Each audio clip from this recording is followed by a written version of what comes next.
listen, I'm not gonna keep telling you the same thing. You understand me? Aujourd'hui, on est là pour parler de la relation coach-boxeur, boxeur-coach. Tout d'abord, on va commencer du point de vue du coach. La plupart des coachs en France, c'est des systèmes associatifs, ils travaillent gratuitement. Donc le boxeur se doit de respecter son temps. Le coach n'a en vrai pas vraiment d'obligation envers le boxeur. À moins qu'il soit lui-même engagé, je t'amène au combat, etc., pour les boxeurs qui méritent. Donc toi, en tant que boxeur, tu dois comprendre ça et tu dois respecter son temps. La plupart du temps, les coachs, ils sacrifient leur temps avec la famille le dimanche pour aller au combat. Ils font des kilomètres, ils s'investissent, c'est leur argent et on leur demande beaucoup. Maintenant, l'autre problème qu'on rencontre avec ça, c'est que dans l'autre sens, les coachs aussi, il faut qu'ils comprennent quand est-ce qu'ils sont bloqués et quand est-ce qu'ils ont atteint leurs limites.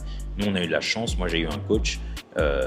Il savait que s'il nous gardait en France, on n'allait pas évoluer comme on a évolué aux États-Unis. Il nous a envoyé, carrément, il nous a encouragé à partir aux États-Unis. Il est toujours resté derrière nous, il nous a supportés.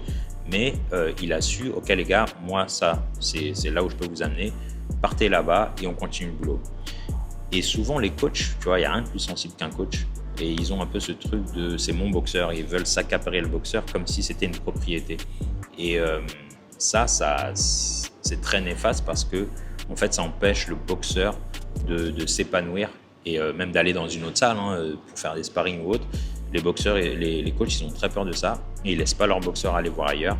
Et ça fait qu'il y a des boxeurs qui se retrouvent avec des carrières gâchées. Je connais des boxeurs super talentueux qui ont eu leur carrière gâchée parce que les coachs, ils avaient trop d'ego. Ils ne pouvaient pas admettre qu'en fait, ils ne pouvaient pas les amener là où ils voulaient aller. Et ils ont ruiné leur carrière. Maintenant, c'est ce qu'on appelle des opponents, c'est des journeyman, leurs boxeurs. Ils ont des palmarès négatifs.